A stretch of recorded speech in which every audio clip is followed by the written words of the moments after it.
मौसम एक बार फिर से करवट ले चुका है। सर्दियाँ शुरू होने वाली हैं। एक बार फिर आप देखेंगे मौसम में किस तरह से बदलाव होते हैं और पॉल्यूशन बढ़ता है।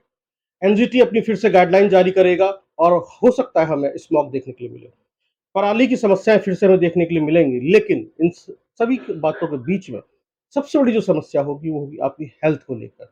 आप वो इन्फेक्शंस हो सकते हैं नाक कान गले के और वो किस तरीके से असर डालेंगे आपकी सेहत पर, उसी पे बातचीत कर रहे हैं डॉक्टर ब्रजपाल सिंह त्यागी जी से। डॉक्टर साहब, मौसम बदल रहा है, एयर पोल्यूशन होगा, फिर से वही सब कुछ होगा, लोग बीमार पड़ेंगे। फौरी तौर पर सबसे पहले लक्षण क्या होंगे? ये जो अक्टूबर का महीना होता है, इसमें थोड़ा ठंडा मौसम शुरू हो जाता है और जितना भी ठंडा मौसम होगा, उस हिसाब से जो हमारे पॉल्यूशन वाले कण हैं वो उस लेवल पे आ जाते हैं जो हमारी नाक का लेवल होता है। वो ऊपर नहीं रहते हैं, तो वो ज़्यादा नाक के अंदर जाके और हमारे फेफड़े के आखिरी यूनिट तक जाके ऑक्सीजन के प्रवाह को हमारे शरीर में कम करते हैं। एक जो जितने भी वायरल इन्फेक्शंस होते हैं, मौसम जब भी चेंज होगा उनका इन्फेक्शन ज़्यादा बढ़ जाता है और वो सबको इन्वॉल्व करता है, बच्चों को करता है, बीच वालों को करता है और बुजुर्गों को करता है। हम सबसे पहले जितने भी वायरल इन्फेक्शंस हैं उनको कवर करके चलते हैं कि हमें ये सब लोगों को एडवाइजरी जारी करनी है कि ऐसे टाइम में हम जितने भी वायरल इन्फेक्शन हैं उनसे कैसे बच सकते हैं। एक तो हमें फुल बाजू के कपड़े पहनने हैं और हमें अपने मुँह को भी कवर करना है। इससे हमें 2 फ़ायदे होंगे कि एक तो जो इन्फेक्शन है वो हमारे नाक के रास्ते से या पॉल्यूशन नाक के रास्ते से हमारे शरीर में नहीं जाएगा।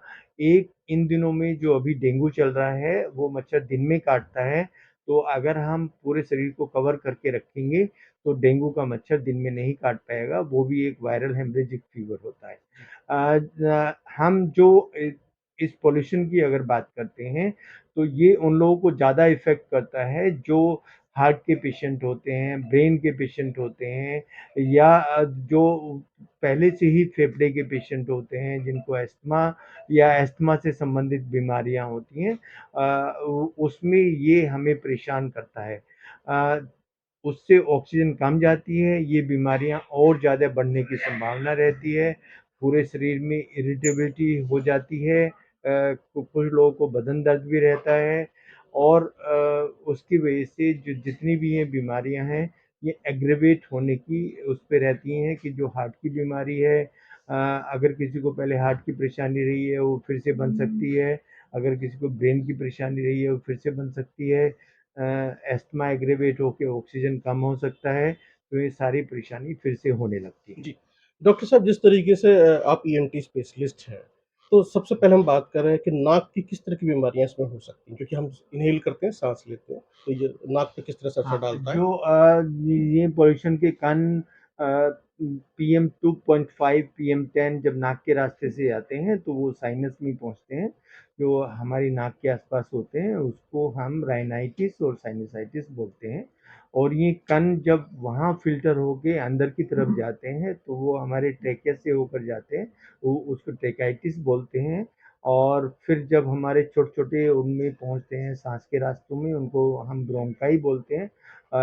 उससे ब्रोंकाइटिस होता है और जब लास्ट यूनिट तक पहुँचते हैं उनको एल्वेओलाइटिस बोलते हैं। तो ये सारी बीमारियाँ जो पूरा रेस्पिरेटरी ट्रैक्ट है इसमें हो सकती हैं।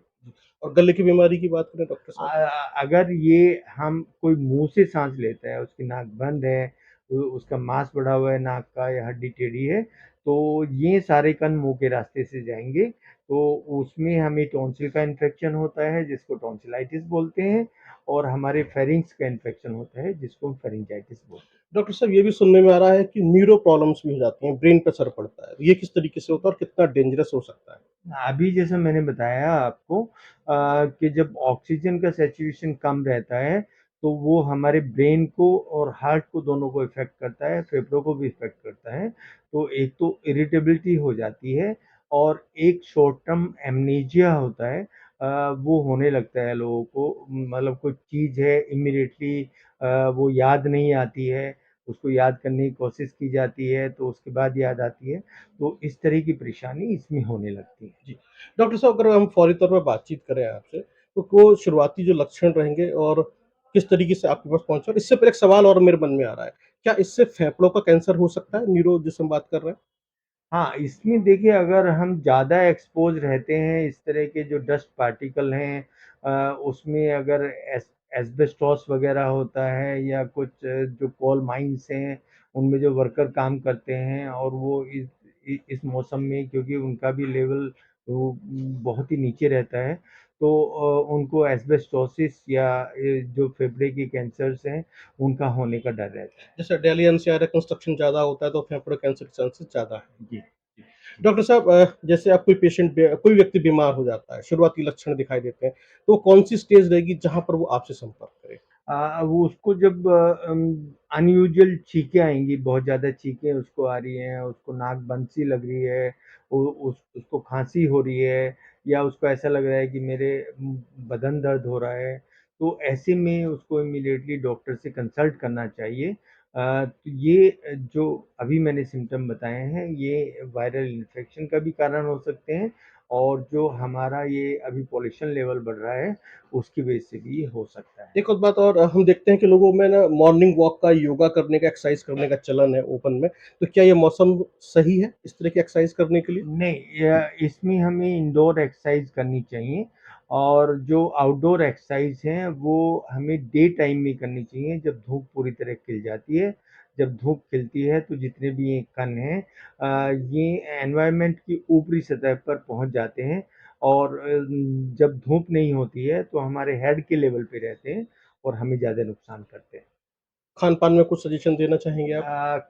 इसमें कुछ इस तरह के तत्व होते हैं जैसे कुछ अदरक को अच्छा बताते हैं, कुछ शहद को और गुड़ को अच्छा बताते हैं, कुछ हल्दी को अच्छा बताते हैं। पर वो क्योंकि हम लोग एलोपैथिक डॉक्टर हैं, तो इसके बारे में ज़्यादा जानकारी आपको दे नहीं पाएँगे, पर ये चीज़ें अच्छी बताई जाती हैं। डॉक्टर साहब हमसे बातचीत करने के लिए बहुत-बहुत धन्यवाद।